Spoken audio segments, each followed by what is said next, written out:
కూటమి ప్రభుత్వ తీరుపై మండిపడ్డారు వైఎస్ఆర్సీపీ నాయకులు. రెడ్ బుక్ రాజ్యాంగం అమలు చేస్తే ఎలాంటి తిరుగుబాటు వస్తుందో ప్రభుత్వానికి ఇప్పుడు తెలుస్తుందన్నారు.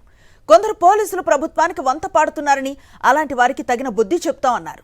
వైఎస్ జగన్ మళ్లీ సీఎం కాగానే చర్యకు ప్రతిచర్య ఖచ్చితంగా ఉంటుందని హెచ్చరించారు. చంద్రబాబుకు దళితుల ఓట్లు కావాలి కానీ వారి ప్రాణాలు అక్కర్లేదా అని ప్రశ్నించారు వైఎస్ఆర్సీపీ నేతలు. హత్యలు, అత్యాచారాలు, దాడులతో దళిత వర్గాలను వైఎస్ఆర్సీపీకి దూరం చేసే కుట్రలు చేస్తున్నారన్నారు. ఎవరు ఎన్ని కుట్రలు చేసినా ఎస్సీ వర్గాలన్నీ వైఎస్ జగన్ వెంటే ఉంటాయన్నారు. మందా సాల్మాంది ముమ్మాటికి ప్రభుత్వ హత్యనని, ఆయన కుటుంబానికి ₹1 కోటి పరిహారం ఇవ్వాలని డిమాండ్ చేశారు. చంద్రబాబు నాయుడు గారికి ఈ రాష్ట్ర నాయకులకు అర్థం కావట్లేదు అనుకుంటా. అడిగిన హక్కులు కాలరాస్తుంటే ఇలాగే పోరాటాలు జరుగుతాయి. ఈ రోజు లోకేష్ బాబు తెచ్చిన రెడ్ బుక్ రాజ్యాంగం పాటించడం వల్లే ఈ రోజున ఈ యావత్ రాష్ట్రం ఉలిక్కిపడింది.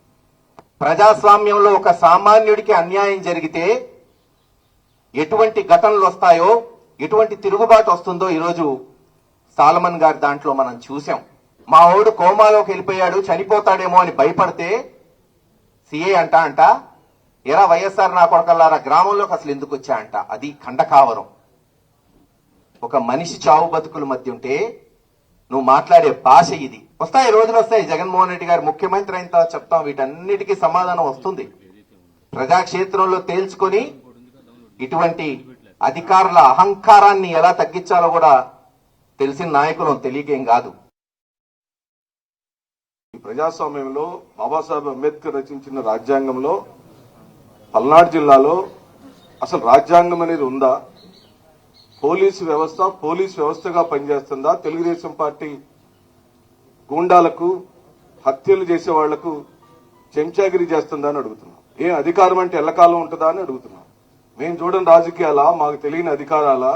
లేకపోతే పల్నాడులో మీరే పుట్టారు అనుకుంటున్నారా? ఎవరికి తెలియని చరిత్రలు, ఎవరు చూడని చరిత్రలు, ఎవరితో ఏ రాజకీయాలు చేస్తున్నారో స్పృహలో ఉండే చేస్తున్నారా అని ఒక్కసారి గుర్తు చేస్తున్నాం ఎరపతినేని శ్రీనివాస్ కు మరియు మాచర్ల శాసనసభ్యుడికి. మీకు నిజంగానే దమ్ము ధైర్యం ఉంటే పల్నాడు జిల్లాలో వైఎస్ఆర్ కాంగ్రెస్ పార్టీ పరిపాలించిన రోజులు వైఎస్ జగన్మోహన్ రెడ్డి గారి యొక్క పరిపాలనలో ఎన్ని మేళ్లు జరిగినాయో కేవలం మాచర్ల, గురజాల నియోజకవర్గాల్ని ఒక కేస్ స్టడీగా తీసుకుందాం రండి. మీరెక్కడ ప్లేస్ డిసైడ్ చేసినా స్థానిక ఇన్ఛార్జీలు ఇద్దరు వస్తారు. మీరు ఎమ్మెల్యేల స్థాయిలో మీరు రండి, చర్చిద్దాం. భారత ప్రజాస్వామ్య దేశంలో ఒక గ్రామంలో 300 కుటుంబాలు 18 నెలలుగా ఒక రకంగా బహిష్కరణకి గురైనట్టుగా ఉందంటే ఈ రాష్ట్రంలో లా అండ్ ఆర్డర్ ఏ విధంగా ఉందనేది స్పష్టంగా అర్థమవుతా ఉంది. ఈ చంద్రబాబు ప్రభుత్వం వచ్చినాక ఆంధ్రప్రదేశ్లో ముఖ్యంగా దళితుల యొక్క జీవన విధానం, బ్రతుకే ఒక ప్రశ్నార్థంగా మారిపోయిందనే దానికి ఈరోజు బహిష్కరణలు, హత్యలు, అత్యాచారాలు జరుగుతున్న పరిస్థితి మనం చూస్తా ఉన్నాం. మందా సాల్మన్ హత్య జరిగినటువంటి దాంట్లో ఖచ్చితంగా అక్కడ ఉన్నటువంటి దాసేపల్లి సిఐ గారిని ప్రధాన ముద్దాయిగా చేర్చాలని చెప్పేసి మేము స్పష్టంగా డిమాండ్ చేస్తా ఉన్నాం. ఇది ఖచ్చితంగా చంద్రబాబు యొక్క ప్రభుత్వ హత్యే. కుటుంబానికి తక్షణ ప్రభుత్వ ఆర్థిక సహాయం ₹1 కోటి ఇవ్వాలని చెప్పేసి డిమాండ్ చేస్తా ఉన్నాం.